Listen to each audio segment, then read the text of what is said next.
Dr. Natalia menempuh pendidikan sarjana kedokteran di FKUI, menempuh pendidikan spesialis kedokteran jiwa di FKUI, menempuh pendidikan magister pendidikan kedokteran di FKUI, privet dalam program psikoterapi di Universitas Pajajaran bersama Rhino University Holland, konsultan psikiatri forensik pada Indonesian Psychiatry Board. Pada saat ini, praktik sebagai Kepala Divisi Psikiatri Forensik di FKUI RSCM, sebagai Kepala Program Residensi Psikiatri di FKUI RSCM, Kepala National Board Psychiatry Examination Committee, anggota Perhimpunan Dokter Spesialis Kedokteran Jiwa Indonesia, anggota Majelis Konsil Etik Kedokteran Indonesia. Dr. Natalia juga menulis berbagai paper dan buku terkait kasus forensik, ilmiah kedokteran, dan psikiatri forensik. Dr. Natalia juga berkontribusi dalam berbagai kasus legal, seperti expert witness, salah satunya pada kasus Curatel dan kasus Cyanida. Berkontribusi juga dalam tim guideline dan undang-undang terkait kesehatan mental bersama Kementerian Kesehatan Republik Indonesia. Dr. Natalia juga berpartisipasi dalam berbagai pelatihan internasional dan menjadi narasumber dari berbagai pertemuan serta workshop psikiatri forensik internasional dan nasional. Salah satunya adalah The Challenges of Forensic Psychiatry in Indonesia, 15 Asian Federation for Psychiatry and Mental Congress 2016, Fitness to Work Assessment for Patients with Mental Disorder, 15 ASEAN Federation for Psychiatry and Mental Health Congress 2016. Baik, sebelum pemaparan dari Dr. Natalia, dimohon seluruh peserta webinar untuk mematikan audio atau memute audio agar pemaparan dapat berlangsung dengan lancar dan tidak ada gangguan. Bagi dokter, Bapak, Ibu, dan kakak-kakak yang memiliki pertanyaan bagi Dr. Natalia, dipersilakan untuk menanyakan dengan format nama, _institusi, _pertanyaan di kolom chat Zoom ini. Kepada para peserta, dihimbau untuk menanyakan pertanyaan yang relevan dengan materi, dan mohon maaf apabila tidak semua pertanyaan dapat terjawab pada webinar kali ini karena adanya keterbatasan waktu. Baik, kepada Dr. Natalia, saya persilahkan. Terima kasih, Dok.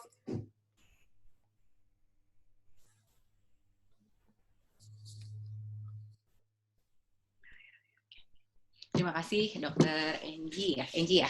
Saya siang ini mau mencoba memaparkan, saya share slide dulu ya. Iya, Dok. Oke.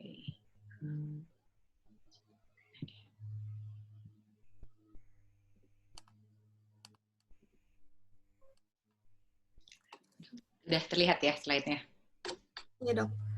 Selamat siang semua, sejawat. Saya tadi lihat ada beberapa psikiater juga yang ikut, jadi ini kayaknya pesertanya beragam ya, nggak cuma mahasiswa, tapi juga ada psikiater, juga ada beberapa awam juga ya. Nah, siang ini saya mencoba membahas tentang bagaimana sih menjaga kesehatan jiwa semasa COVID gitu, dengan cara kita menjaga self-care tadi kan. Oke, kalau kita ketahui bahwa sehat jiwa itu sebenarnya apa sih? Sehat jiwa tuh saat seorang bisa berfungsi dengan optimal tentunya ya, dan kita punya makna hidup untuk terus menjalani hidup ini dengan bahagia, terus mengaktualisasikan diri kita dengan optimal sesuai dengan potensi kita. Nah, tetapi apa yang terjadi di masa pandemik ini? Karena biasanya setiap orang akan punya kebutuhan. Kalau kita lihat dari Maslow Hierarchy of Needs, biasanya saat di masa pandemik ini akan banyak tantangan-tantangan yang membuat kita jadi merasa tidak secure gitu. Misalnya yang pertama, kebutuhan kita, kebutuhan fisik gitu. Dari kebutuhan fisik kan di awal-awal saat masa pandemi kita langsung mikir nih, waduh nanti cukup nggak ya makanan, nanti kalau di lockdown gimana kita? Terus kalau ada ini masker cukup nggak? Hand sanitizer cukup nggak? Vitamin yang kita makan cukup nggak? Terus kita cukup sehat nggak? Karena kita tahu bahwa kesehatan fisik itu jadi sesuatu yang perlu kita pertahankan untuk tetap safe di masa pandemi ini. Nah, yang kedua itu terkait perasaan secure. Ternyata perasaan secure ini justru dipengaruhi sekali, emosi kita itu sangat dipengaruhi selain oleh kebutuhan fisik, tapi juga cara berpikir kita.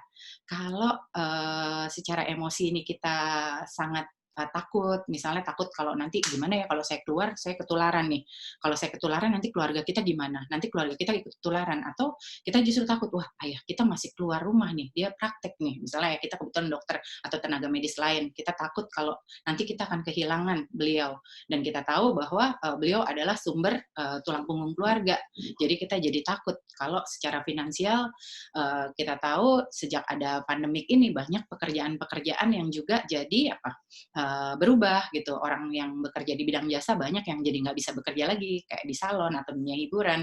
Jadi takut kehilangan pekerjaan, bahkan takut nanti secara finansial nih tabungan udah makin tipis nih. Nanti kita bagaimana? Nah, di satu sisi untuk bisa tetap punya self aktualisasi yang baik, itu juga kita harus punya merasa tetap terhubung dengan orang lain, apalagi kalau kita dulu orangnya yang tipenya senang beraktivitas, senang arisan, kumpul gitu kan. Biasa di sekolah juga kumpul temen, misalnya kerja kerja tugas kelompok bareng, kita langsung mikir, waduh, ntar gimana ya dengan nggak ada teman, nggak ketemu keluarga, saya mati deh, bakalan nggak bisa deh, saya bakal sendirian nih. Sejak ada PSBB misalnya, atau sejak kita jadi nggak bisa ketemu setiap saat, itu juga sangat mempengaruhi kondisi kita secara mental. Nah, ketiga hal ini tadi baik secara fisik, mental maupun emosional itu secara pikiran juga mempengaruhi dalam fungsi kita, harga diri kita di dalam melakukan pekerjaan. Bahkan secara spiritual kita juga jadi terganggu waktu kita fokus dengan hal-hal yang sifatnya negatif. Kita jadi merasa kehilangan pegangan, apalagi kalau kita berpikir, "Nih corona mau sampai kapan ya? Nanti," apalagi kalau kita juga orangnya yang sangat-sangat punya target gitu. Waduh, nih sekarang waktunya jadi stuck nih, padahal harusnya udah ngambil dalam pekerjaan kita udah ngambil tahapan tertentu gitu. Itu yang membuat ketidakjelasan terhadap masa depan. Terus kita juga nggak tahu nih mau sampai kapan situasi ini akan berlangsung, itu membuat seseorang bisa merasa tidak produktif. Jadi menurunkan self esteem dia atau merasa nggak mencapai apapun. Nah, hal-hal ini yang membuat seseorang akan sangat terpengaruh tuh cara dia menghadapi permasalahan, dan waktu dia tidak memiliki coping yang sifatnya adaptif, dia akan turun motivasinya, terus akan kehilangan makna saat menjalankan hidup. Nah, ini tentunya akan mengganggu kita secara mental. Nah, apa sih sebenarnya dampak COVID kalau kita lihat nih di dalam coping kita menghadapi situasi. Kalau cara kita menghadapi masalah itu sifatnya maladaptif, ini akan sangat berpengaruh terhadap emosi yang muncul. Sehingga kondisi kita kita jadi punya pikiran bahwa kita secara fisik tidak prima, kita jadi takut, waduh nanti gampang tertular, terus kita merasa terisolasi, kita kesepian, terus kita jenuh, aduh nih situasi sampai kapan sih? Kita jadi menunggu hal-hal yang tidak bisa kita kontrol. Dan waktu kita kehilangan kontrol karena situasi yang tidak pasti ini, kita justru akan tubuh kita akan siap dengan respons fight or flight, karena kita merasa nih bahwa kita menghadapi sesuatu sifatnya yang kita harus berjaga-jaga. Kita akan lari atau kita akan hadapi. Nah, itu yang tubuh kita akan meningkat nih, yang stress levelnya. Dan tentunya akan muncul berbagai gejala. Bisa jadi dengan situasi tubuh yang mempersiapkan kita untuk menghadapi perang, menghadapi COVID ini, atau situasi tidak menentu itu, kita akan bisa sulit tidur, bahkan kita kehilangan nafsu makan, kita susah konsentrasi, atau rasanya meskipun kita nggak kerja, kita di rumah aja justru begitu bangun, kok udah lelah ya. Terus kita bahkan waktu kita melihat, orang lain kok tetap produktif, kok saya enggak. Kita mulai deh kehilangan minat, jangan ngelihat ini deh, nanti saya tambah stres gitu. Terus kita makin berubah moodnya. Entah itu jadi mudah marah, sensitif, atau kita justru menjadi sedih. Nah, kenapa sih ini bisa terjadi dan bagaimana upaya kita untuk menjaga kesehatan mental? Tentunya ini terjadi karena jiwa kita itu seperti spons. Jadi semua stres kita tahu nih dari eksternal tekanannya banyak tuh tadi. Banyak hal yang berubah sejak ada corona. Jadi itu adalah stres yang dari luar ya. Nah, tubuh kita itu jiwa kita itu punya kapasitas. Nah, kapasitas kita itu baik secara fisik, sosial maupun mental itu ada batasannya, dan cara kita menghadapi masalah itu secara kepribadian maupun temperamen kita itu juga memegang faktor yang mempengaruhi apakah kita akan jadi mudah stres atau kita justru tipe orang yang nanti akan lebih resilient nih, akan lebih bisa menghadapi situasi dengan mudah. Nah, Tapi ternyata kesejahteraan mental kita nih, rasa sejahtera, rasa bahagia itu sangat mudah terganggu kalau kita secara mental tidak punya awareness untuk menjaga keseimbangan tadi gitu. Saat permasalahan nih, challenge yang kita hadapi ini banyak kan tidak disertai pola adaptasi yang adaptif. Dan kita juga kalau kita punya rasa percaya diri yang rendah, contohnya kita selalu melihat orang lain ngapain ya, aduh aku gimana ya, kok aku jauh banget sama ini. Nah, rasa tidak percaya diri tadi serta coping yang maladaptif itu akan mengganggu keseimbangan kita sehingga kita bisa jatuh ke kondisi yang tidak baik. Nah, bagaimana upaya kita menjaga keseimbangan agar tadi nih resources yang kita punya, input negatif ini tidak mengganggu sumber daya yang kita punya gitu, dan tidak mengganggu kondisi baik mental, fisik maupun sosial kita. Nah, itu yang kita namakan sebagai self care. Nah, sebenarnya apa sih self care? Kan judulnya self care 101 nih ya. Jadi kita pengen tahu gimana sih self care kok bisa tuh menjaga kita supaya tetap oke dalam situasi yang stres ini. Jadi menurut Oxford Living Dictionary itu self care itu adalah peran aktif dari seseorang untuk dia mempraktekkan cara memproteksi diri dalam mempertahankan rasa sejahtera maupun kebahagiaan saat kita menghadapi situasi stres.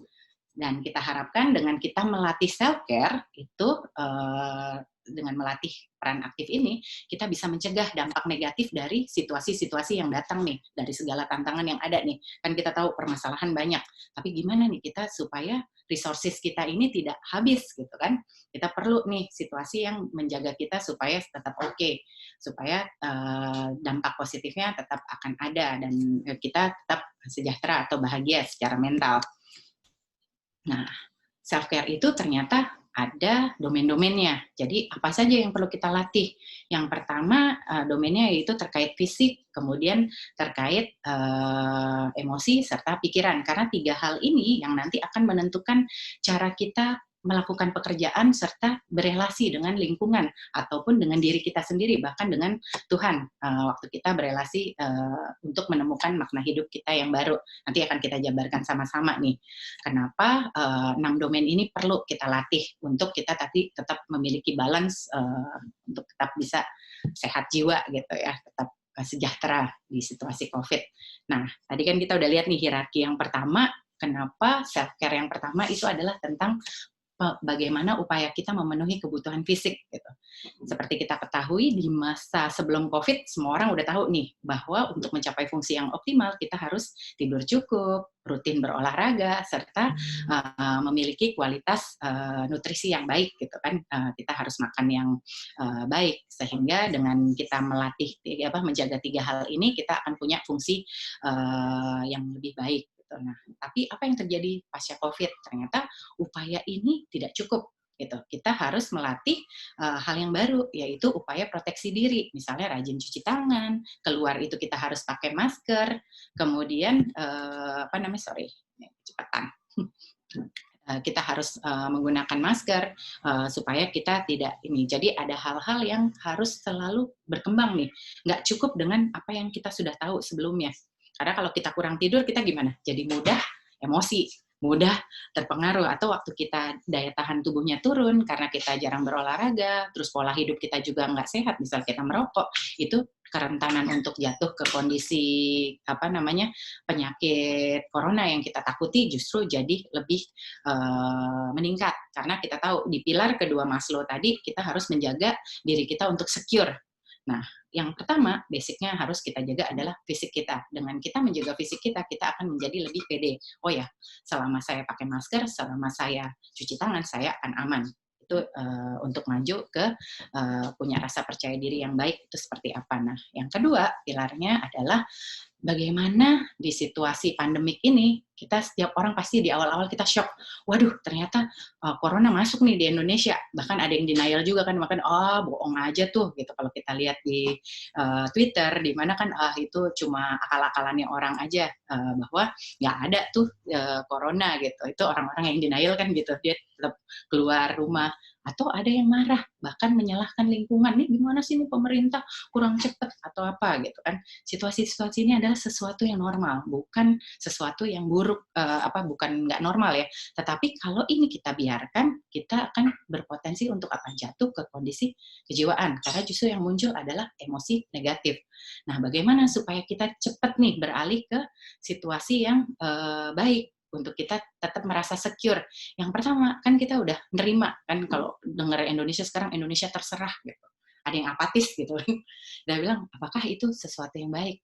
Justru kalau kita apatis nih, kita ada di posisi yang paling bawah gitu. Apa betul nih dengan kita apatis, situasi akan berubah? Apakah itu membuat kita secure? Bukan itu justru bikin kita tambah deg-degan?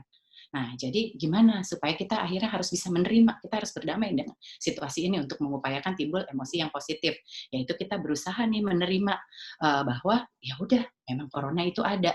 Terus kita berusaha mengeksplorasi apa sih sebenarnya corona itu, sehingga kita mencapai satu pemahaman yang utuh dan kita bisa mengintegrasikan pemahaman itu untuk kita berusaha bertahan nih. Jadi dengan concern untuk kita bertahan, kita tahu bahwa oh ya, saya harus bisa survive nih melalui ini. Bahkan kalau corona ada selamanya di dunia ini, kita apa yang bisa kita lakukan supaya kita tidak terinfeksi, ataupun kalau kita terinfeksi, gimana kita mengatasinya. Nah, jadi kalau kita concern terhadap berusaha untuk bisa stay, bisa mencapai masa depan dengan baik, tentunya kita berupaya untuk menimbulkan membuat kita berpikir upaya-upaya lebih lanjut supaya kita bisa timbul emosi yang sifatnya positif, kita punya motivasi, kita punya harapan. Sedangkan kalau kita fokusnya sama yang masa lalu, sama ketakutan-ketakutan, kita akan gimana? Jatuh ke emosi yang sifatnya negatif.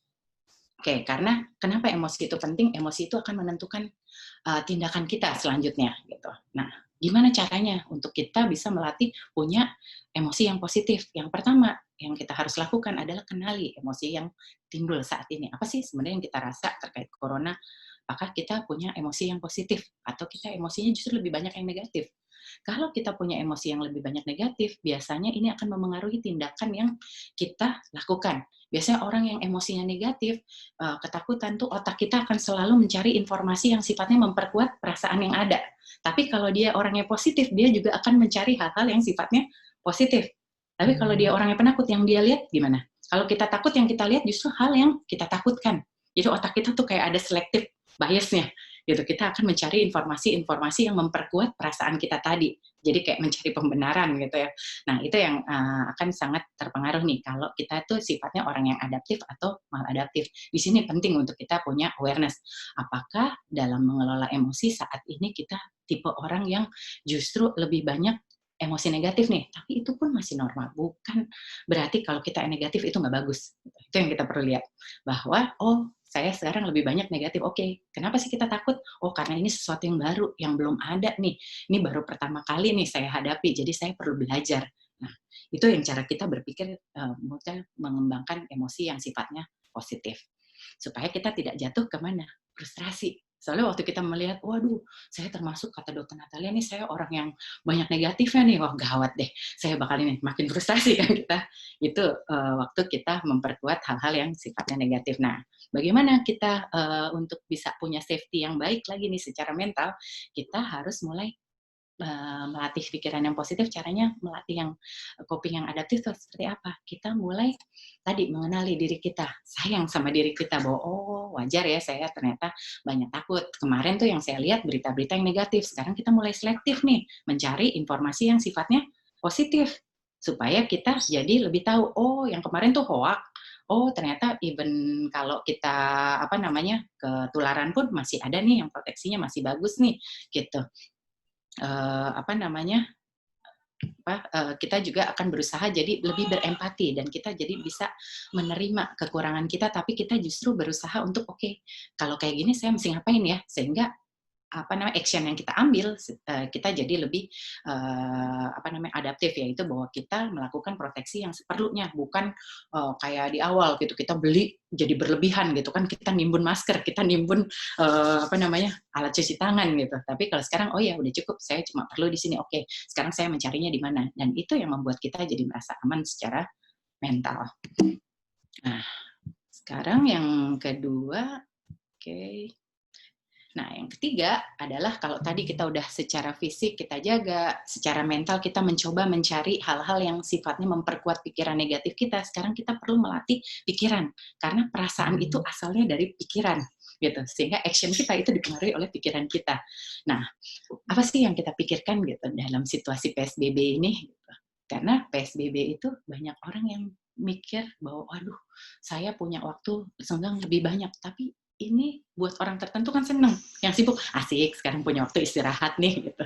Tapi buat orang tertentu enggak, waduh saya bakal bosen nih kalau ini, saya jenuh, apalagi kalau orangnya aktif atau orangnya punya target.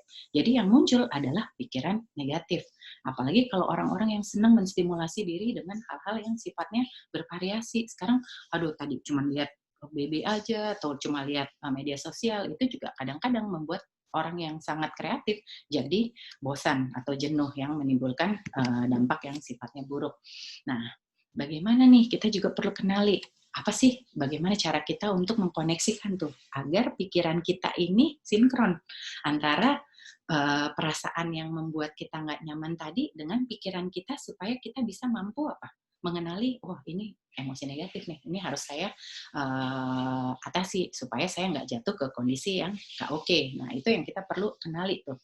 Apa kebutuhan kita sih sebenarnya dengan situasi ini seperti apa sih kita, apakah sekarang saya mampu melakukan sesuatu di situasi yang monoton ini. Oke, saya kemarin pengennya bisa main musik, dulu nggak pernah bisa karena tugas banyak. Oke, sekarang tugas lagi kurang, oke deh saya bisa main musik gitu. Jadi kita perlu nih ngenalin ada potensi-potensi tertentu nggak yang bisa kita aktifkan, atau kita kenali juga, oke limitasi saya seperti apa, karena penting untuk kita memahami kebutuhan kita apa untuk aktualisasi, tapi juga perlu mengenali potensi serta limitasi diri kita. Supaya apa?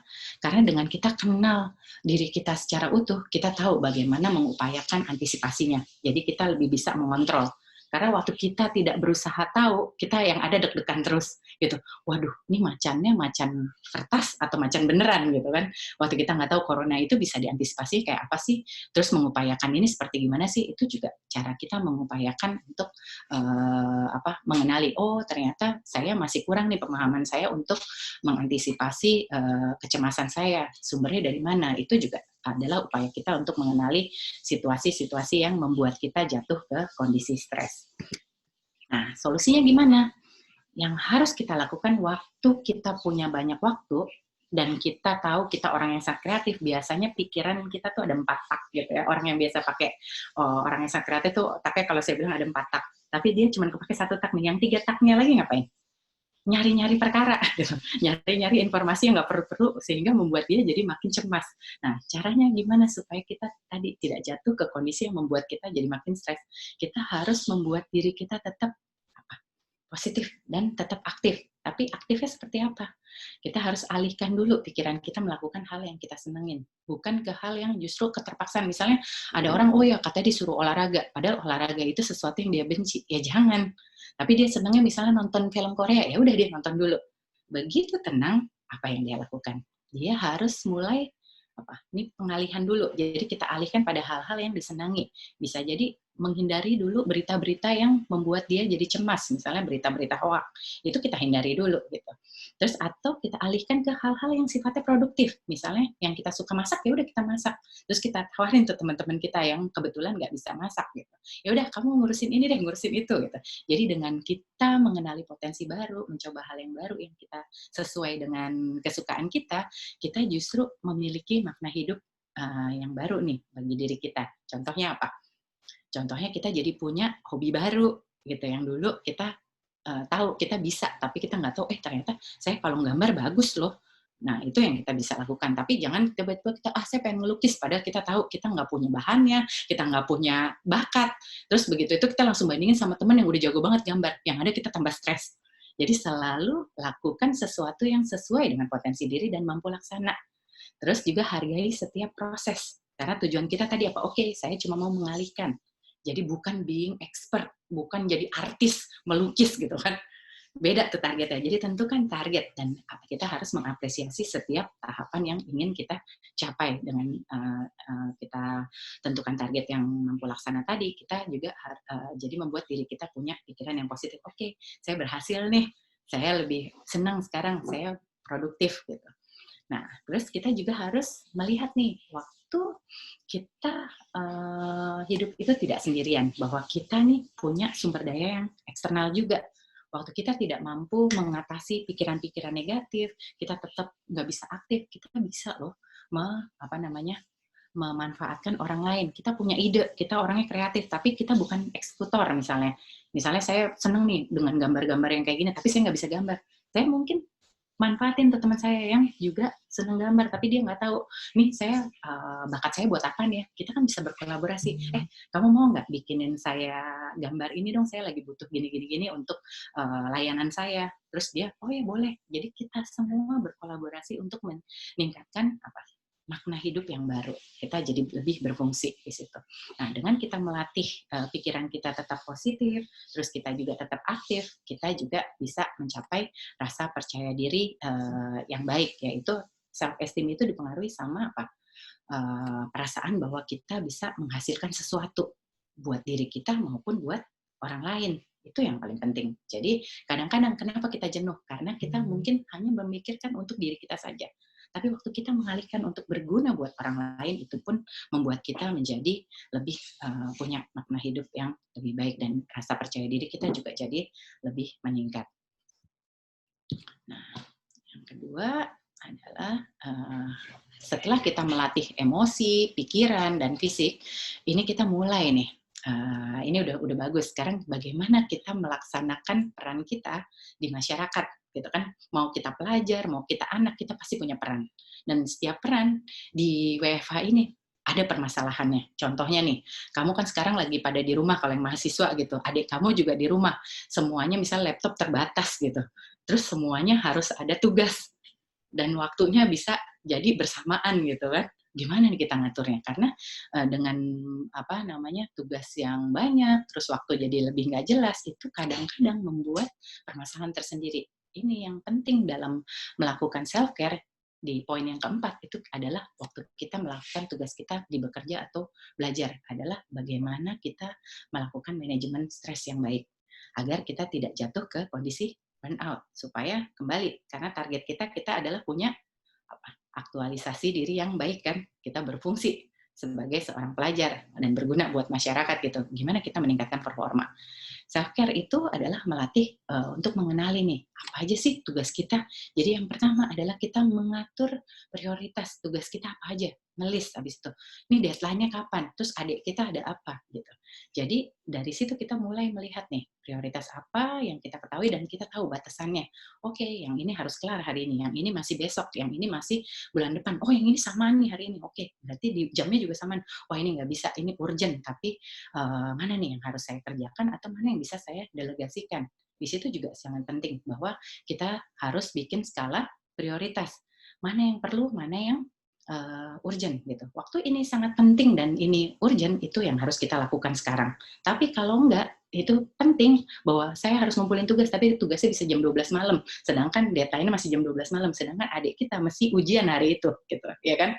Adik kita ujian dan ujiannya harus saat itu pakai Zoom, gitu, dilihatin. Jadi kita mungkin harus nego, saat itu adik kita juga urgent, tapi buat adik kita important, buat kita nggak important saat itu. Jadi kita delegasin, ya udah deh, kamu pakai laptopnya deh. Itu yang kapan kita bisa menghindari, kita bernegosiasi, membuat kesepakatan saat ada interupsi dari keluarga lain. Kalau misalnya kita orangnya pengennya perfect nih, di WFH itu perfect itu yang sulit tuh. Jadi kita perlu lihat bahwa hidup ini bukan perlombaan. Hidup ini adalah sesuatu yang harus kita jalani dengan optimal gitu, dengan optimal mungkin. Jadi hidup tuh kayak orang maraton sebenarnya, lari maraton yang ada target akhir di finish. Kita kan pengen sampai finish line. Nah, tapi bagaimana? Kapan kita lari cepat? Kapan kita sprint? Kapan kita lari dengan lebih lambat. Nah, di situ yang kita bisa atur bagaimana kita tahu batasan kita. Oh ya, saat ini lagi corona nih, nggak mungkin saya ngejar untuk bisa praktek klinik. Misalnya kalau adik-adik yang lagi stase di praktek klinik, tapi ada hal yang bisa kita kesampingkan. Oh, yang ini nanti kita planning aja deh. Sekarang saya mau ngejar yang kita bisa kejar di situasi corona, yang bimbingannya hanya cukup pakai Zoom misalnya. Maka kita mau ngerjain riset dulu nih. Misalnya itu yang bisa kita lihat bahwa dengan kita memastikan bahwa setiap tujuan itu kita atur mana dengan mengetahui keterbatasan yang mana yang kita bisa bikin planning. Oke deh, nanti abis itu jam 3 saya ya. Jadi ini yang kita komunikasikan. Nah, permasalahan yang kadang-kadang bikin burnout juga adalah selain interupsi dari keluarga, karena nih semuanya ada di rumah gitu ya, adalah justru dari pemberi tugas gitu. Kadang-kadang kan kita, misalnya kita lagi teamwork nih, karena nggak ketemu, jadi kadang-kadang kita cuma pakai bahasa lewat apa? Lewat handphone. Atau kita mendengarkan lewat bacaan gitu, yang kita nggak bisa tahu emosinya seperti apa. Dan kita bisa salah interpretasi kan pas membaca. Nah, di situ yang kadang-kadang sering terjadi miskomunikasi terkait tugas. Apa yang bisa kita lakukan supaya hal ini tidak membuat kita jadi kerja 2 kali. Yang kadang-kadang kita kesel, lah tadi katanya cuma disuruh bikin list, sekarang kok nuntut sih, ini listnya mesti begini. Jangan-jangan kita yang memberikan tugas ke kita berpikir kita sudah tahu. Dan di sana karena dia percaya sama kita, dia juga tidak memberikan secara spesifik. Jadi penting untuk kita menyamakan persepsi dan melakukan konfirmasi ulang waktu kita melakukan satu tugas tertentu. Ini self-care adalah memastikan bahwa kita sudah punya persepsi yang sama nih, sehingga dalam kita berelasi di pekerjaan, tugas kita akan kita selesaikan dengan optimal. Terus dalam kita mengerjakan itu, kita sudah membagi waktu dengan baik, dan kita sudah tidak akan ada interupsi dari keluarga-keluarga kita yang lain. Misalnya tiba-tiba adik kita, kak mau ini dong, kamu. Padahal si adik nggak ngomong gitu. Jadi dengan bernegosiasi, dengan mengkomunikasikan, sebenarnya di situasi ini, kalau kita punya self-care yang baik, kita berlatih banyak hal. Yaitu skill untuk beradaptasi, skill untuk berkomunikasi, dan skill untuk bisa menyamakan persepsi. Oke, dalam mencapai satu self-esteem yang baik. Nah, setelah kita berperan dalam tugas dan pekerjaan, yang nggak kalah penting adalah bagaimana kita dalam self-care ini adalah menjaga dan meningkatkan fungsi kita berelasi dengan orang lain, ya kan? Karena di situasi corona ini, waktu kita dipaksa hidup di rumah, itu ada banyak hal nih. Untuk orang-orang yang sangat aktif, jadi sedih. Waduh, aku nggak bakalan ketemu dia, padahal aku pengen ketemu. Nah, sekarang mungkin ketemunya bukan berarti kita nggak bisa ketemu. Tapi kita kan bisa chat sama dia, pakai video call, sama apa. Mungkin secara fisik kita nggak ketemu, tapi kita bisa tetap terhubung secara reguler. Dan kita justru bisa mengoptimalisasi waktu kita yang ketemu dengan keluarga yang di rumah. Mungkin karena selama ini kita sangat aktif di luar, kita nggak pernah punya waktu untuk orang di rumah. Jadi kita punya kesempatan untuk ngobrol lebih dalam, bisa berinteraksi dengan lebih optimal untuk mengenali orang-orang yang di rumah. Nah, tapi problemnya ada lagi yang seringkali bikin kita nggak secure nih saat di rumah. Waktu kita berelasi, selain di pekerjaan, ada hal-hal yang bikin kita nggak secure. Kalau kita punya konflik dengan orang-orang yang tinggal di rumah, misalnya kita habis berantem sama adik kita, atau sama kakak kita untuk urusan sepele gitu. Habis itu kan di rumah rasanya gimana? Kesel aja, oh ini kakak nih maunya pakai ini terus, wifi, jamnya harus ngikutin dia terus gitu, jadi bawaannya bete gitu kan. Nah, di situ yang kita harus kenali nih, ini sumber konfliknya di mana. Mungkin nggak kita harus mulai mengenali nih, apakah cara kita berkomunikasi, itu self-care adalah mengenali keterbatasan kita dalam apakah cara kita berelasi ini yang perlu kita tingkatkan. Jadi kita perlu mengenali, oh ternyata sebenarnya itu si kakak, oh kakak ternyata pencemas ya, dia emang lagi mau ujian, dia lagi sulit, gurunya lagi galak banget. Jadi kita berusaha melihat konflik itu dari kacamata orang lain, dibandingin kita ngelihat, kok kakak selalu mau menang sendiri, kok saya yang disalahin terus sih gitu. Jadi dengan itu kita berusaha nih ngajak ngobrol sama kakak kita yang tadinya kita males, kalau udah berantem kita langsung buang muka di meja juga males, langsung kita di kamar aja. Nah itu bikin tambah kita bosan kan, waktu kita di kamar sendirian dengan wajah yang keras, dengan emosi yang negatif, kita akan gimana? Lelah, kita bakal jatuh ke kondisi yang nggak nyaman. Nah, kita perlu tuh untuk membicarakan konflik kita. Tapi caranya gimana? Kita dengerin dulu, Kak. Emang kakak tugasnya apa aja sih? Kakak sampai kapan ujiannya? Oh, kakak seminggu ya. Biasanya ujian jam berapa aja, Kak? Jadi dari situ yang kita melihat untuk kita mulai mengenali pola-pola agar kita bisa berkomunikasi dan belajar berhadapan dengan orang yang kita persepsikan sebelumnya sulit.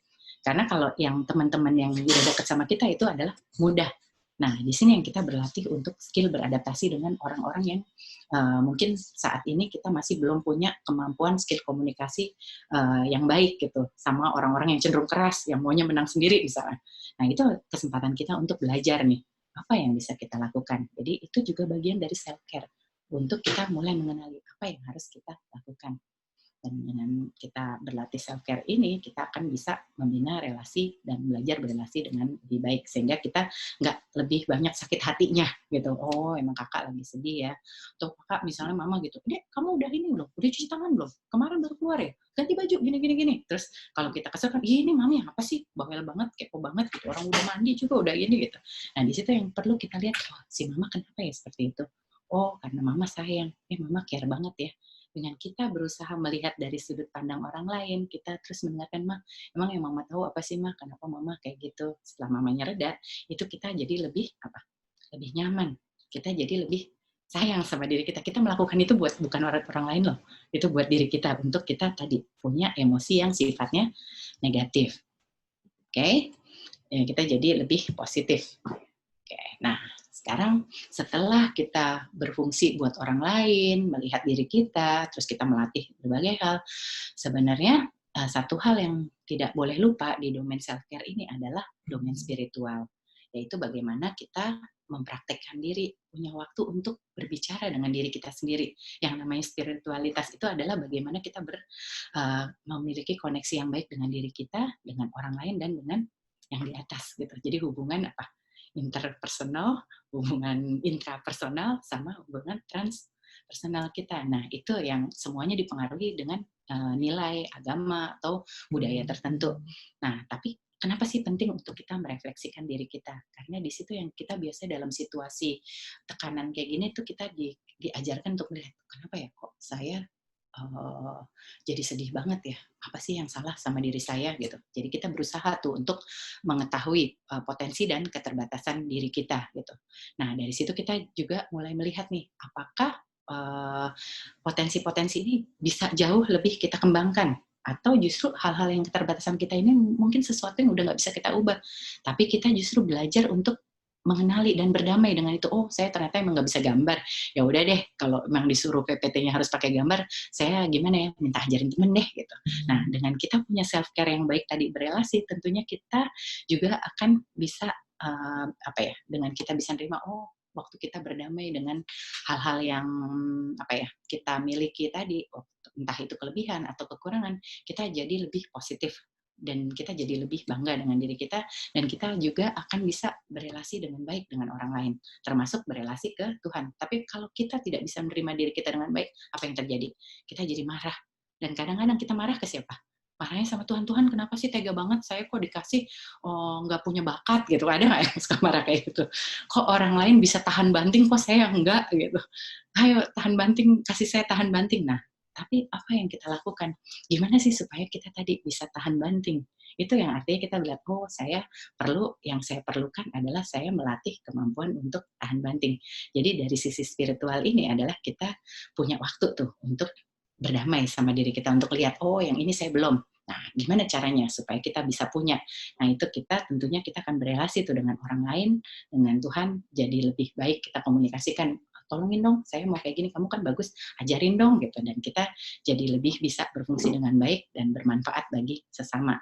Nah, di situ yang nanti kita akan jadi lebih punya makna yang utuh dalam melihat diri kita. Nah, ini baru ngomong teori. Sekarang pertanyaan yang susah tuh. Jadi, untuk bisa punya koneksi diri yang baik itu seperti apa? Untuk melatih punya self care yang baik gimana sih? Kan tadi ngomongnya susah, ngomongnya gampang tuh, tapi melakukannya seperti apa? Yang pertama harus kita lakukan selalu adalah yang orang sering bilang analisa SWOT, atau bahwa kita perlu tuh mengenali dari setiap domain tadi, mulai dari fisik, pikiran, emosi, apa aja tuh. Strength-nya kita apa, kelebihan kita. Tapi weakness-nya kita juga apa. Kita harus selalu lihat positif kita dulu. Jangan-jangan kita tipe orang yang selalu lihatnya weakness-nya. Makanya sering bikin kita jadi apa? Langsung jatuh mental duluan gitu. Itu juga satu untuk kita mulai melihat nih, oh, saya memang suka kekurangan saya, Dok. Saya kalau ngelihat paling gampang ngelihat kekurangannya saya dulu. Atau justru, iya, Dok, saya cuma bisa ngelihat kelebihan saya nggak pernah lihat kurangnya. Pantas ibu saya jadi sering ngomel. Padahal jadi gara-gara saya cuma lihat lebihnya, karena saya nggak mau lihat kurangnya, saya jadi lebih gampang kena celaka. Makanya orang tua berusaha mengendalikan. Nah, dari sana yang kita mulai mengenali nih, apa sih kelebihan dan kekurangan, terus apa kendalanya. Nah, kendalanya ini asalnya dari mana? Itu juga penting untuk kita lihat. Apakah kendalanya berasal dari internal kita tadi, kita terlalu sensitif tadi, atau kita belum mampu meregulasi emosi kita dengan baik gitu, bahwa kita belum bisa tuh berelasi sama orang-orang yang cenderung ngajakin berkonflik istilahnya kalau kita pas di rumah ini, atau kita cenderung maunya cepet gitu. Padahal waktu tidak memungkinkan nih, situasi tidak memungkinkan kita untuk dapat yang kita mau misalnya. Nah, ini kita juga harus lihat nih, apa kendalanya? Apakah ini kendalanya memang dari eksternal? Ada threat-nya yang kita perlu kenali.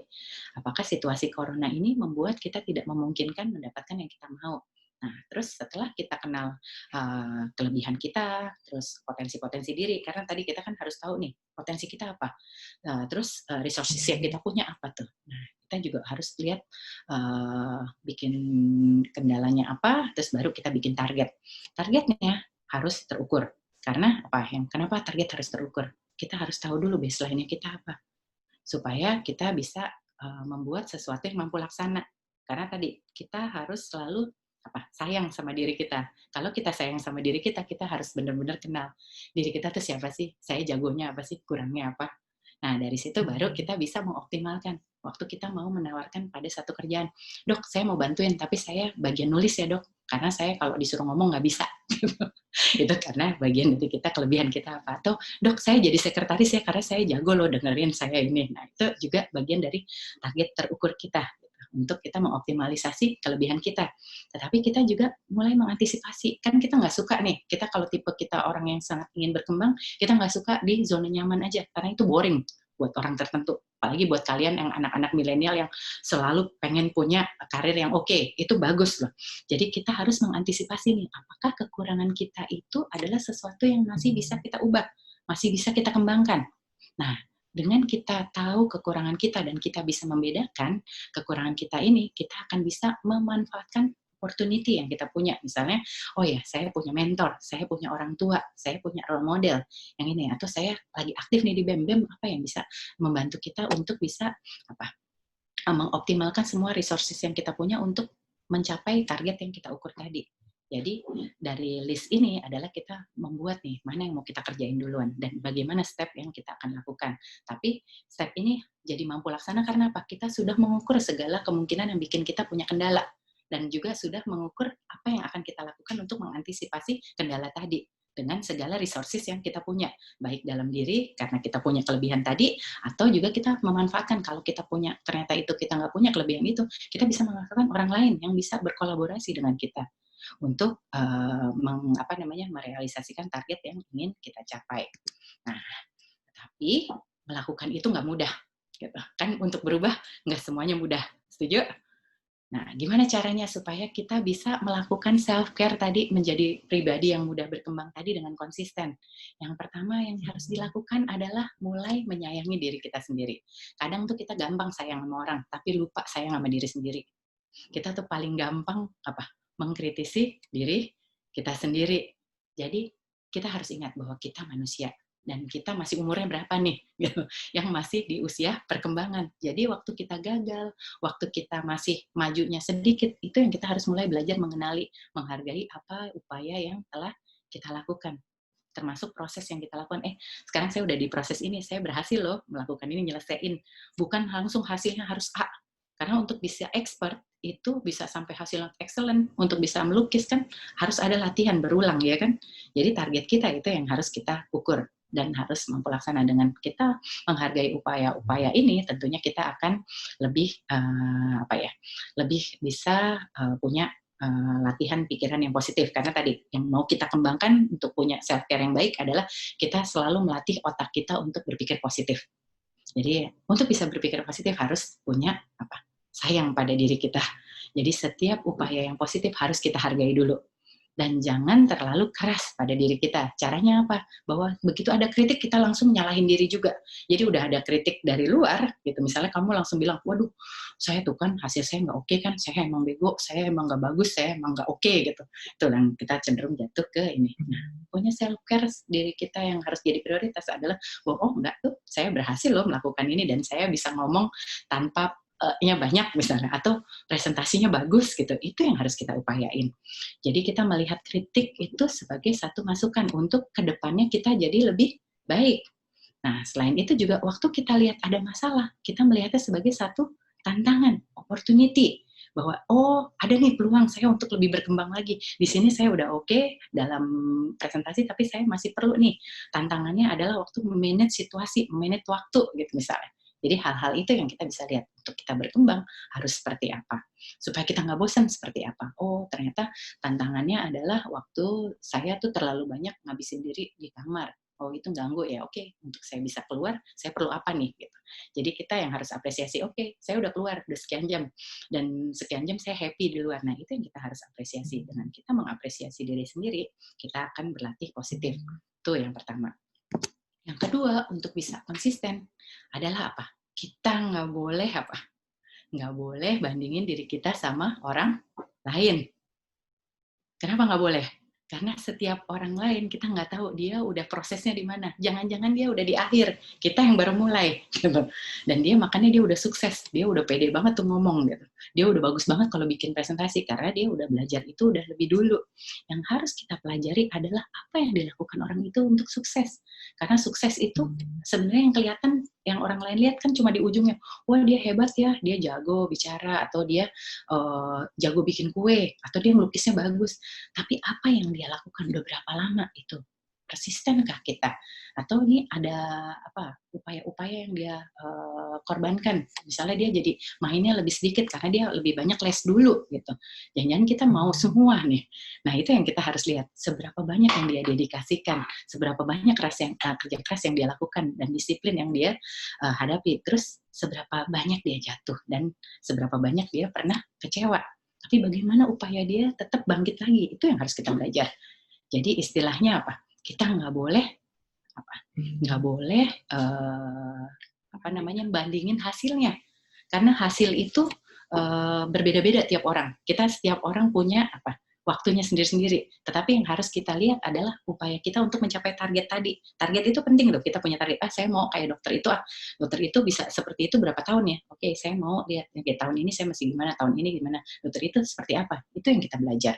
Kan kalau kalian dulu masuk ke FK selalu disuruh ngintilin satu senior untuk belajar gitu kan, untuk termotivasi bagaimana sih supaya survive di FK gitu kan, karena tujuannya adalah belajar nih bagaimana dokter itu bisa memanage hidupnya dengan baik, dan disiplin apa yang harus kita buat. Nah perilaku ini yang harus kita capai. Nah, yang ketiga yang nggak boleh dilakukan adalah kita boleh nangis, kita boleh marah, kita boleh sedih, tetapi yang nggak boleh dilakukan apa? Nggak boleh give up. Karena kita nggak pernah tahu tuh seberapa dekat kita ke goal yang ingin kita capai. Jangan-jangan nih perhiasan intan yang mau kita cari itu udah di ujung. Meskipun kita kerja kerasnya, karena begitu kita give up, selesai kita. Padahal tinggal dikit lagi. Gitu. Nah, terus karena kesuksesan itu tadi ditentukan bukan oleh bakat, bukan oleh resources yang kita punya, tapi attitude kita. Bagaimana kita selalu tadi bekerja keras, pantang menyerah. Terus kalau kata Dory, ada yang nonton kan film Dory? Keep swimming. Apapun yang terjadi, pokoknya jalan terus gitu. Meskipun itu lambat atau ini, kita nggak berlomba sama siapapun kan, bahwa kita pengen berusaha menuju garis finish. Nanti kalau kita udah expert, kita bisa lari, sprint, ngejar itu semua. Gitu. Jadi jangan pernah bandingin sama orang lain, tapi belajar dari orang lain. Nah, kalau kita stuck juga bukan nggak apa-apa, karena kan kita masih baru, kita masih belajar, kita manusia tadi, being kind ke diri kita. Artinya, apa yang harus kita lakukan? Kita mulai merefleksi diri, apa sih yang bisa bikin ini? Atau, kita perlu mengingetin waktu kita mulai kendor. Jadi kita pakai reminder, setiap saat saya harus minta ini. Atau kita berbagi sama teman. Tadi berkolaborasi, atau kita minta bimbingan, arahan dari orang-orang yang cukup bisa membantu kita mengarahkan apa sih yang masih belum oke dari diri kita untuk kita tetap berkembang. Dari itu semua, kalau kita lakukan nih self-care dengan baik itu mulai dari tadi kita memenuhi kebutuhan fisik kita di masa COVID ini, kita malah terbentuk pola hidup yang baru, yang lebih sehat. Setuju? Kalau dulu kan bodo amat pulang dari FK gitu, pulang dari sekolah langsung tidur aja kan, nggak ganti baju. Kadang-kadang mama sampai marah-marah, itu make-upnya di ini dulu, nanti jerawatan. Kalau sekarang kan jadi belum udah langsung cuci tangan, langsung ini. Kita melihat bahwa ada hal-hal yang sifatnya positif. Jadi kita juga istirahatnya jadi lebih oke. Kalau dulu sampai diomel-omelin, udah tidur, dimatiin lampunya gitu. Kalau sekarang udah tahu, oh ya, saya harus tidur 7 jam sehari, minimal 6-7 jam gitu. Nah, itu yang kita akan terbentuk pola hidup yang sehat. Nah, secara emosi, tadi dengan kita mulai mengenali pikiran-pikiran kita akan lebih mampu mengontrol pikiran negatif dan mengembangkan kemampuan untuk berpikir positif. Dengan kita berpikir positif, kemampuan kita untuk berelasi, mengkomunikasikan, belajar berempati dengan orang lain tadi jadi lebih baik. Karena apa? Kita juga kalau salah, kita tetap nggak merasa apa kita diserang atau kita merasa langsung judging diri kita nggak oke gitu. Kita malah merasa oh ya, oke, saya human, saya ini, saya tetap berusaha untuk berubah, saya berusaha untuk mengembangkan diri. Nah, itu kita jadi aware terhadap limitasi kita dan kita berusaha untuk terus berkembang. Dan dari situ kita akan punya kemampuan berrelasi yang lebih adaptif. Kita bisa mengkomunikasikan apa yang kita butuhkan. Kita juga jadi lebih bisa mendengarkan dengan lebih baik tanpa merasa itu sebagai apa? Hujatan atau kritikan yang sifatnya apa? Destruktif, tapi justru sifatnya membangun kita. Nah, dengan kita berusaha tadi baik sayang sama diri kita berusaha berkomunikasi dengan mengenali kebutuhan-kebutuhan kita, dan kita juga bisa menerima bahwa oke, saya memang belum oke di situ.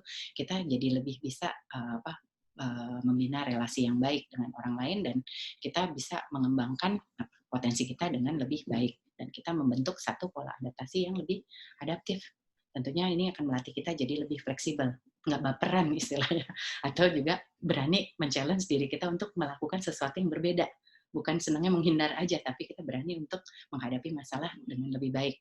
Dan tentunya dengan kita lebih fleksibel, dengan kita lebih adaptif, kita akan menemukan hidup itu jadi lebih bermakna, karena kita akan melihat situasi itu sebagai tantangan, peluang untuk kita berkembang. Jadi kita nggak stuck di situasi yang paling bawah tadi, bahwa kita ya udah deh Indonesia terserah deh, tapi kita lebih bisa paham, oh ya ternyata memang corona itu nggak mudah. Lihat aja semua negara lagi pada kacau.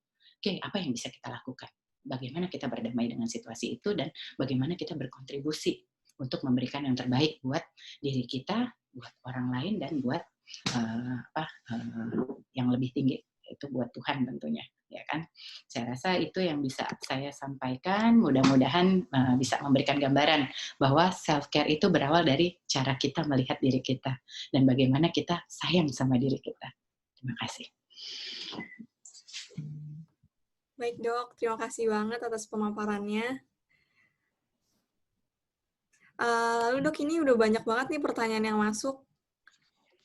Nah, tapi sebelumnya, sebelum lanjut ke sesi pertanyaan, kepada para peserta, kami ingatkan untuk mengisi kuesioner kepuasan di akhir webinar ini untuk sebagai syarat mendapatkan e-sertifikat. Linknya itu di bit.ly/form kepuasan quality time 2.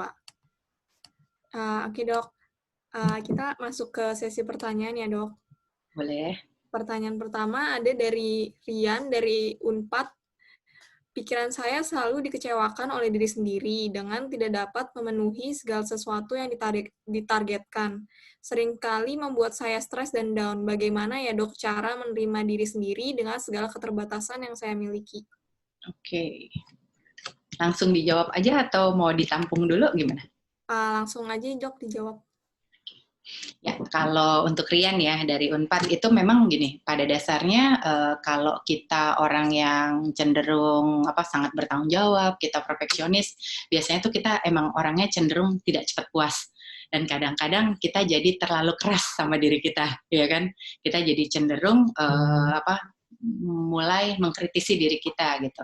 Jadi kita kalau punya target selalu rasanya begitu target itu tercapai kayaknya ada aja yang kurang. Nah, mungkin yang perlu dilakukan oleh Rian adalah mulai nih, target itu harus dibikin definisi operasionalnya lebih terukur gitu, sehingga kita nggak kayak nggak langsung gini, oh ya saya pengen bisa gambar gitu. Jadi pengen bisa gambar sama saya pengen jago gambar beda loh. Ya kan? Jadi definisinya yang perlu kita buat secara terukur supaya kita nggak down. Jadi waktu kita mencoba menggambar, kita udah bisa menghasilkan satu gambar, itu artinya kita sudah berhasil untuk target kita yang sekarang. Nah, nanti kita mesti bikin target pun harus ada tahapannya. Bahwa target kita selama misalnya 1 minggu ini saya mau ngapain, terus di minggu kedua saya mau ngapain, di minggu ketiga saya mau seperti apa. Nah, dari situ setelah kita bikin target, kita bikin lagi list keberhasilannya. Kalau ternyata ada ketidakberhasilan, itu yang harus kita evaluasi. Tadi kita ingat kan, ini untuk mencegah kita jatuh ke kondisi down. Karena kondisi down itu artinya ada sesuatu emosi negatif nih.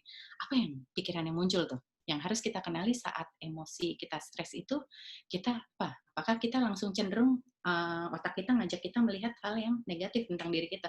Tuh kan emang saya nggak bisa gambar, tuh kan emang saya jelek gambarnya, karena kenapa kita bisa bilang ini kita nggak bisa gambar, padahal udah ada gambar tuh yang kita hasilkan. Apakah kita langsung bandinginnya sama Picasso punya? Atau sama teman kita yang emang udah ahli gambar dari kecil dia les, atau dia emang gift-nya di gambar, dia pelukis gitu. Kan tentunya beda nih. Misalnya Rian memang bakatnya adalah di medical gitu.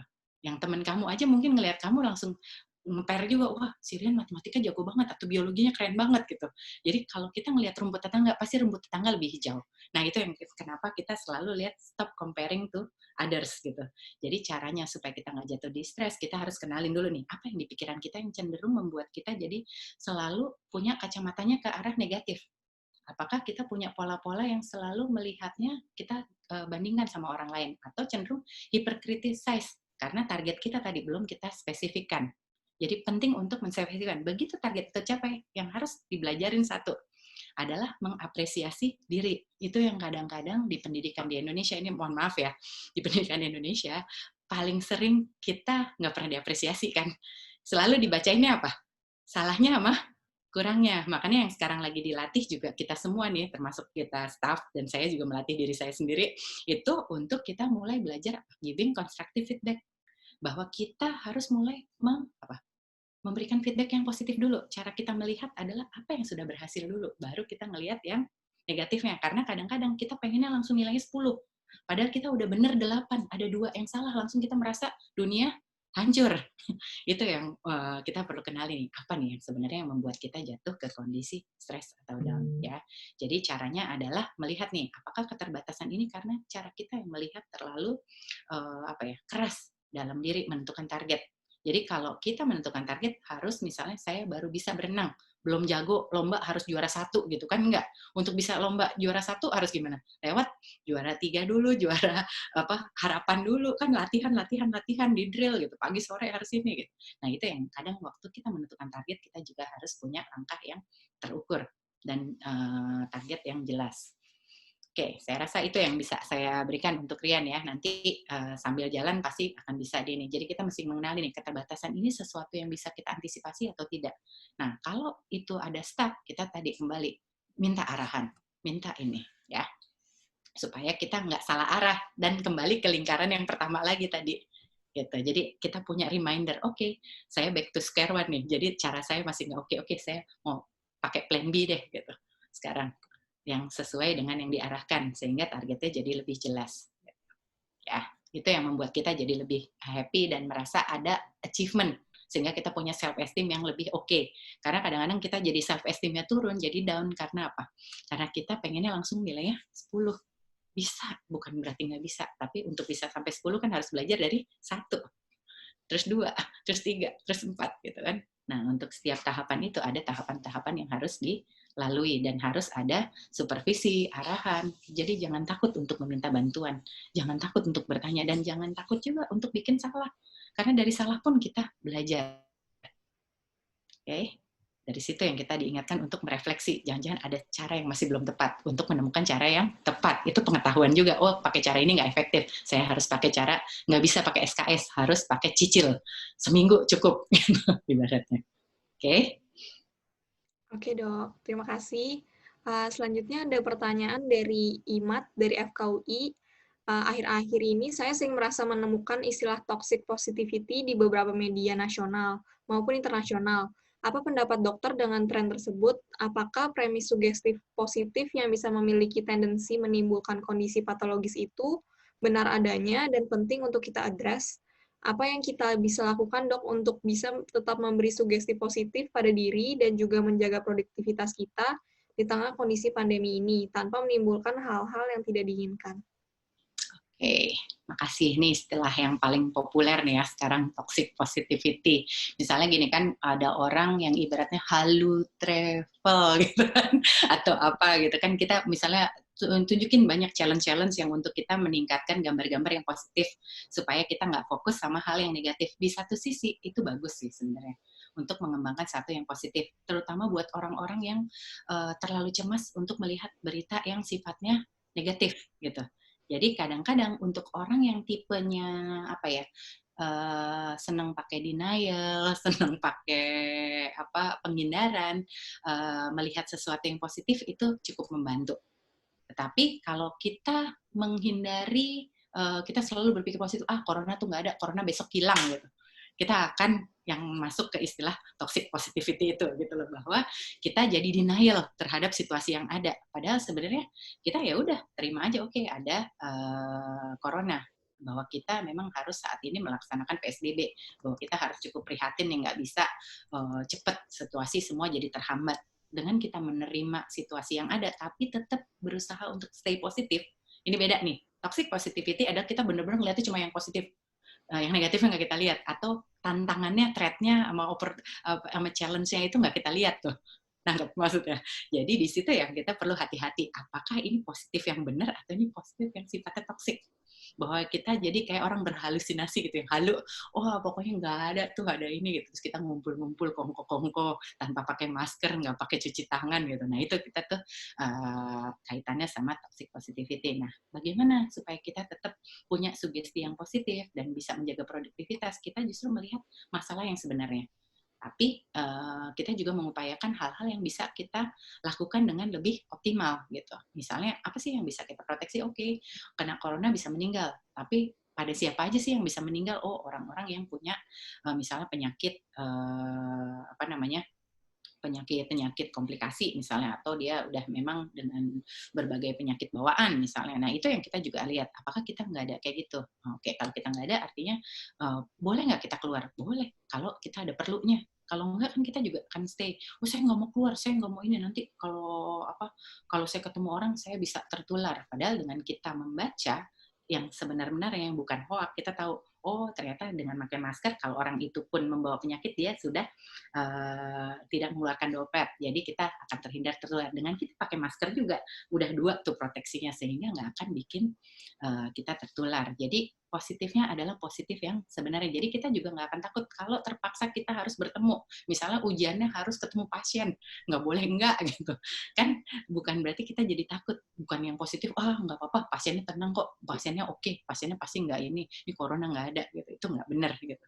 Tapi yang benar adalah kita selalu mengupayakan situasi dan mengantisipasi situasi sesuai kondisi yang ada. Jadi itu yang kita namakan positif yang sebenarnya. Jadi supaya kita tetap bisa produktif tanpa terganggu, termasuk kita membuat target-target kerja yang produktif. Dengan seperti itu kita nggak akan masuk ke kondisi patologis yang dikhawatirkan oleh IMAT. Tapi itu benar sih, karena kadang-kadang buat orang yang sukanya berhadapan sama situasi real, pasti sebel ngeliat ini apa sih, kok semua gayanya begitu, tapi membuat orang lain seneng, boleh nggak? Karena kan kalau kamu di challenge terus kamu enggak, malah kamu marah-marah gitu misalnya. Kitanya jadi marah, apa sih ini challenge norak banget? Oh ini aku nggak suka gitu. Yang ada yang keganggu siapa secara emosi? Kita sendiri kan. Tapi dengan membuat orang lain happy, kita seneng nggak ngeliat orang lain happy?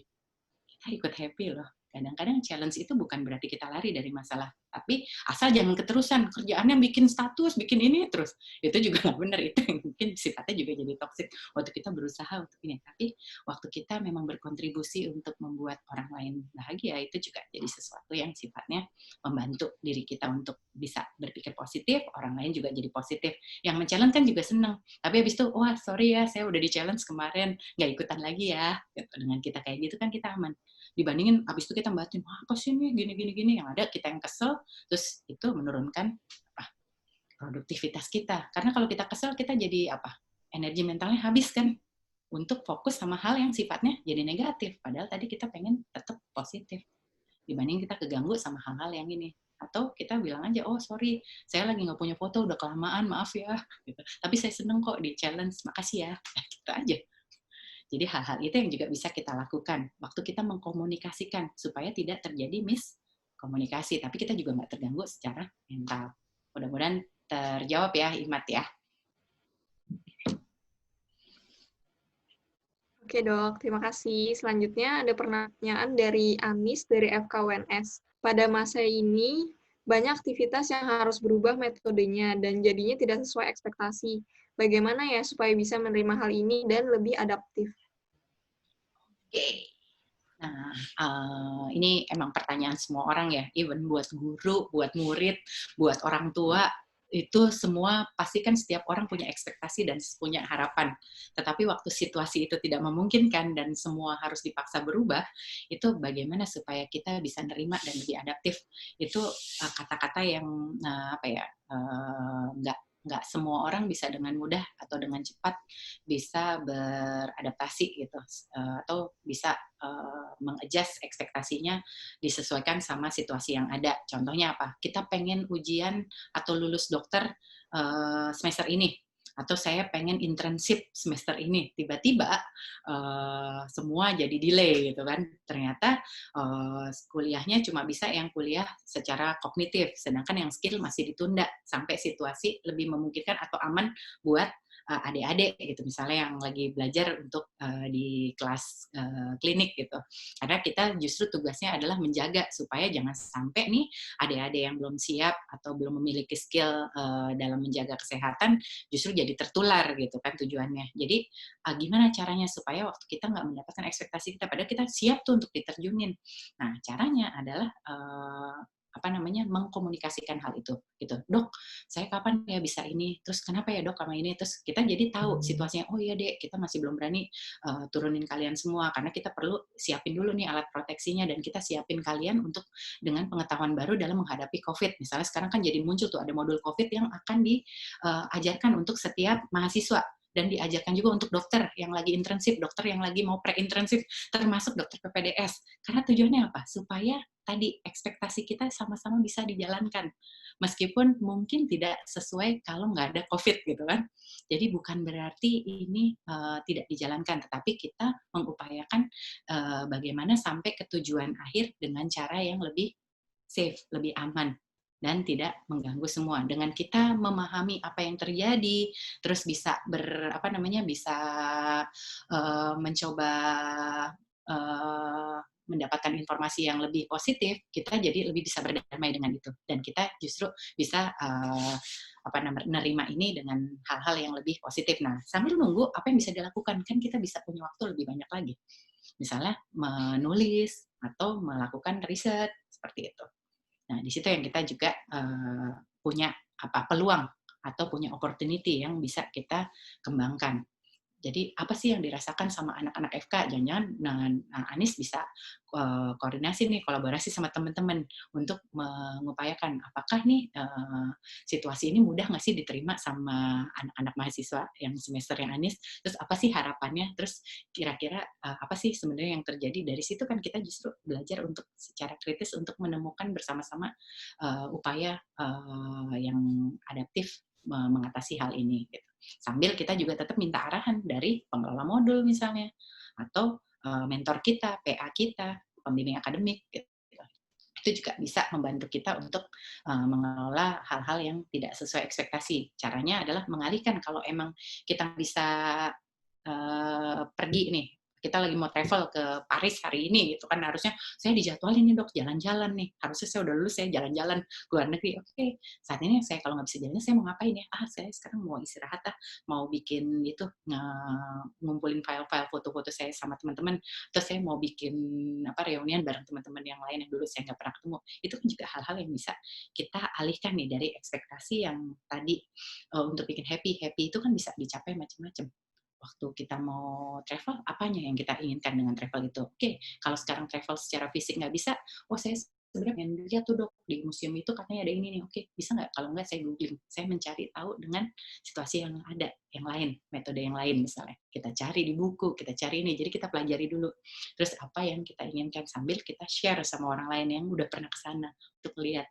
Supaya waktu nanti kita punya peluang ke sana, kita udah jadi punya pengetahuan yang lebih banyak misalnya. Jadi banyak upaya yang bisa dilakukan untuk kita lebih adaptif dan bisa menerima waktu situasi itu tidak berjalan sesuai ekspektasi kita dengan mengubah pola, tapi tetap dengan tujuan yang sama untuk mencari tahu di sana di Louvre apa sih. Rupanya pengen ke Paris karena pengen lihat di museumnya ada apa gitu.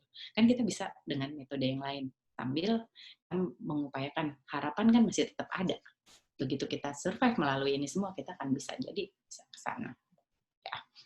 Saya rasa itu yang bisa kita latih juga untuk being fleksibel dan adaptif. Terima kasih. Oke, ya baik dok. Mungkin untuk sesi pertanyaan dicukupkan dulu karena waktunya juga udah lebih dari jadwal ya dok. Oke, terima kasih dok. Selanjutnya saya akan membacakan take home message atau kesimpulan dari webinar pada kali ini. Kesehatan mental yang seimbang sesederhana dimulai dari self-care. Dimulai dari menjaga pola hidup yang sehat, menyayangi diri sendiri, mengenali perasaan diri sendiri, membangun pikiran positif, dan aware terhadap potensi dan limitasi akan membantu kita bahagia dan mudah adaptasi di masa pandemi ini. Baik, untuk penutupan, sekian webinar Quality Time perdana kami. Saya mewakili panitia mengucapkan terima kasih kepada Dr. Natalia dan para peserta, terutama yang sudah mengikuti challenge, sudah lebih dari 200 orang. Kami di Instagram yang sekaligus sebagai bentuk donasi terhadap tenaga kesehatan. Baik, sebelum kita menutup kegiatan, kita akan berdoa dulu. Berdoa sesuai agama dan kepercayaan masing-masing, berdoa dipersilakan.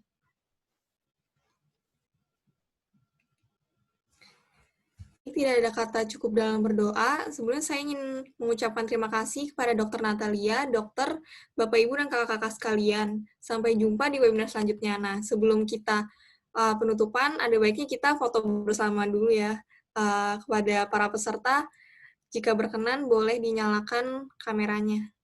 Nanti akan di screenshot dari tip kami. Oke.